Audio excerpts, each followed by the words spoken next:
नमस्कार दोस्तों, स्वागत है आपका युग चरण न्यूज़ चैनल के अंदर।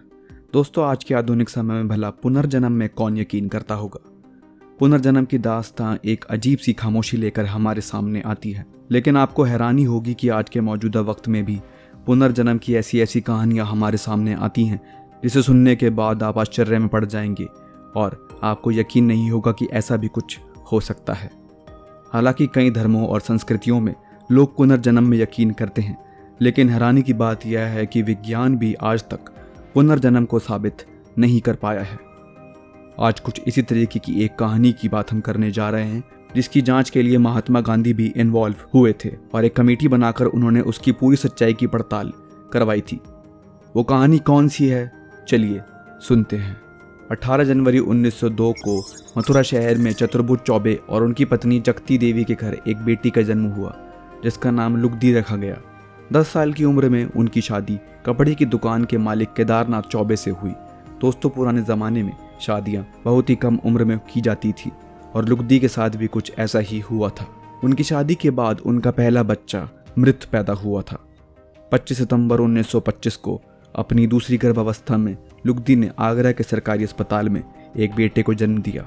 9 दिन बाद यानी 4 अक्टूबर को कई तकलीफों के बाद लुगदी की महज 23 वर्ष की उम्र में मृत्यु हो गई। लुगदी की मृत्यु के 1 साल 10 महीने और 7 दिन बाद दिल्ली के बाबूरंग बहादुर माथुर को एक बेटी का जन्म हुआ, जिसका नाम उन्होंने शांति देवी रखा। यानी शांति देवी का जन्म 11 दिसंबर 1926 को हुआ था। दोस्तों, ये एक अलग घर की कहानी है। बच्ची होने के कारण वह 3 साल तक अन्य बच्चों की तरह बोल नहीं पाती थी और बड़ा भी नहीं पाती थी। 4 साल की उम्र में ही उसने परिवार की बोली से अलग बोली बोलना शुरू कर दिया था।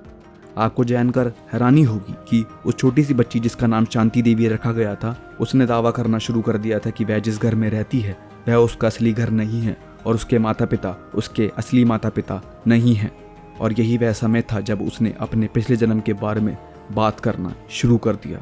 उसका असली घर दिल्ली से 160 किलोमीटर दूर है।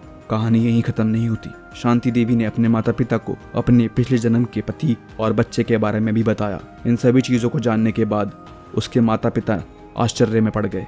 यह सिलसिला यहीं नहीं रुका, बल्कि कहानी तो अब शुरू होती है। शांति देवी ने बताया कि मथुरा में रहने वाले उनके पति की कपड़ों की दुकान है। उन्होंने खुद को चौबाइन कहलाना शुरू कर दिया, जिसका मतलब चौबे की पत्नी होता है। अब अगर कोई 4 साल का साधारण बच्चा ये सब बातें करे तो उसे अनदेखा कर दिया जाएगा। शांति देवी के साथ भी ऐसा ही हुआ। लेकिन अगर कोई बच्चा लगातार आपको इसके बारे में बताता है तो आप उसको अनदेखा नहीं कर सकते। आपको यह भी चीज़ सोचने पर मजबूर कर देगी कि वह हर दिन अपने पिछले जन्म के बारे में कोई ना कोई घटना सुनाती रहती थी। जैसे कि खाना खाते समय उसने बताया कि मथुरा के उसके घर के अंदर तरह तरह की मिठाइयाँ बनती हैं। कभी कभी जब उसकी माँ उसको कपड़े पहनाती थी तो वह अपने पिछले जन्म के पसंदीदा कपड़ों के बारे में बात करती थी। जिस कपड़े से उसे साड़ी बनवानी थी उसके बारे में उसने अपनी माँ को बताया कि व्यापारी ने उसकी क्वालिटी के बारे में झूठ बोला है, जो उसे पता था क्योंकि उसके पति की कपड़े की दुकान थी। इतना ही नहीं, उसने अपने पिछले जन्म के पति की 3 अनोखी विशेषताओं के बारे में भी बताया। उसने बताया कि उसके पिछले जन्म का पति गोरा था, उसके बाएं गाल पर एक बड़ा सा दाग था और वह चश्मा पहनता था। यह सब संयोग लग सकता है, लेकिन बाद में उसने जो बताया वह सब पुख्ता था। उसने बताया कि उसके पिछले जन्म के पति की कपड़े की एक दुकान थी जो द्वारकाधीश मंदिर के ठीक सामने थी। लगभग 2 साल तक वह ऐसी बातें करती रही, जिसके बाद उसके माता पिता उसके बारे में और चिंतित हो गए। वे परेशान थी कि एक छोटी सी बच्ची इस घटनाओं के बारे में इतने विस्तार से और इतने खास तरीके से कैसे बता सकती है। शांति देवी बचपन से ही इसी तरीके के दावे करती रहती थी। इसके लिए उनके स्कूल के हेडमास्टर लालचंद ने सोचा कि वे मथुरा जाकर इस बारे में पूछताछ करेंगे और उन्होंने मथुरा के एक व्यापारी का पता लगाया, जिसकी पत्नी लुगदी देवी एक बच्चे को जन्म देते हुए मर गई थी। और इतना ही नहीं, उस व्यापारी में भी वही 3 विशेषताएं थी जिसके बारे में शांति देवी ने बताया था। इन सारी घटनाओं को अपनी आंखों से देखने के बाद उन्होंने सोचा कि वह केदारनाथ चौबे और शांति देवी को मिलवाएंगे। लालचंद ने केदारनाथ को पत्र लिखा और समय मिलते उसका जवाब मिल गया। उसके बाद केदारनाथ के चचेरे भाई कंजीमल चौबे से मिलने आए। लड़की ने तुरंत उन्हें अपने पिछले जन्म के पति के चचेरे भाई के रूप में पहचान लिया और अपने जीवन की कई सारे तथ्य उसे बताने लगी। उसकी सच्चाई से आश्वस्त होकर कंजीमल ने अब केदारनाथ को खुद उससे मिलने के लिए बुलाया। लड़की की परीक्षा लेने के लिए केदारनाथ ने अपने भाई बाबूराम चौबे बनकर उससे ऐसी बातें पूछी जो केवल उसे और लुगदी को पता थी। अपने साथ वह लुगदी के बेटे नैनीलता लाल को भी ले गया था। शांति देवी धोखा नहीं खा सकती थी। उसने बताया कि केदारनाथ के पास अभी भी वही मूछें और चेहरे पर वही जन्म चिन्ह है जो उसने अपने माता पिता को बताया था। उसने नैनीलता लाल को गले लगाया और वह पहले कभी ऐसे नहीं रोई थी जैसे उसे गले लगा कर रोई। उसने कहा कि उसकी आत्मा ने उसकी आत्मा को पहचान लिया है। वे सारे लोग इस बात को बहुत ही गंभीरता से सुन रहे थे और काफ़ी हैरान थे। उसके बाद उसने अपने बच्चे के जन्म से लेकर अपनी मृत्यु तक की सारी घटना बताई। इसके साथ ही उसने अपनी मृत्यु से पहले के सभी चिकित्साओं के बारे में भी विस्तार से बताया और एक छोटी सी बच्ची इतनी जटिल चिकित्साओं और प्रक्रियाओं के बारे में इतने विस्तार से कैसे बता सकती है, ये देखकर हर कोई हैरान था। इसलिए पूरी तरह से सुनिश्चित होने के लिए केदारनाथ चौबे ने शांति देवी से अकेले में बात करने के बारे में सोचा। इस बातचीत में 2 मेमोरी मौजूद है।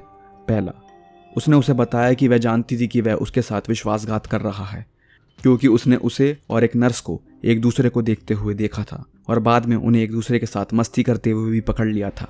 और दूसरा, उसने उन स्थितियों और प्रक्रियाओं को याद किया जो उसने और लुगदी ने संभोग के दौरान अपनाई थी, जो प्रजनन के साधन के रूप में गठिया से उसकी अक्षमता को दूर करती थी। उसके बाद उसने उससे पूछा कि उसने दूसरी शादी क्यों की, जबकि उन्होंने तय कर लिया था कि वह कभी भी दूसरी शादी नहीं करेंगे। केदारनाथ को यह यकीन हो गया था कि शांति देवी उसकी दिवंगत पत्नी लुगदी देवी ही है। दोस्तों, 1930 का वह दौर जब देश स्वतंत्रता के लिए संघर्ष कर रहा था। लोग स्वतंत्रता पाने के लिए मेहनत कर रहे थे। अंग्रेजों के खिलाफ जगह जगह प्रदर्शन चल रहे थे और हर जगह नकारात्मक खबरें सामने आ रही थी। लेकिन उस दौरान शांति देवी की यह कहानी चर्चाओं का विषय बन गई। यह खबर बिल्कुल जंगल की आग की तरह फैल गई। हर कोई हैरान हो गया।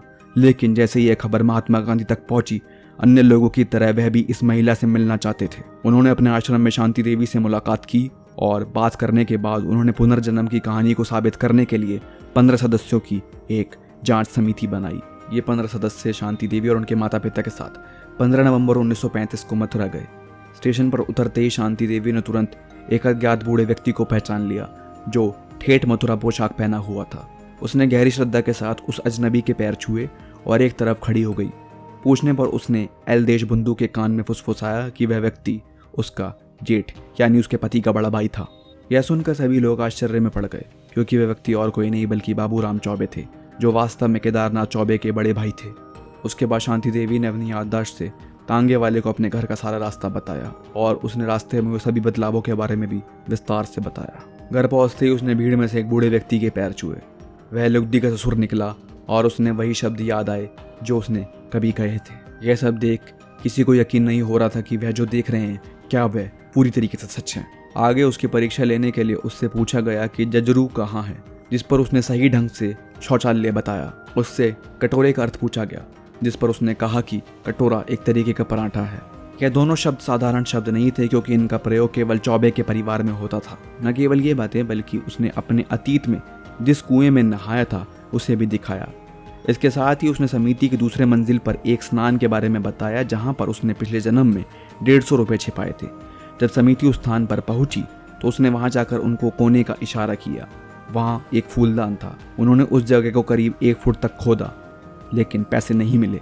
बाद में केदारनाथ चौबे ने कबूल किया कि लुगदी देवी की मौत के बाद उन्होंने उस जगह से पैसे निकाले थे। सारी घटनाओं को देखने के बाद समिति ने 1936 में 26 पत्रों की पुस्तिका में अपनी रिपोर्ट प्रकाशित की। इसमें निष्कर्ष निकाला गया कि शांति देवी लुगदी का पुनर्जन्म है।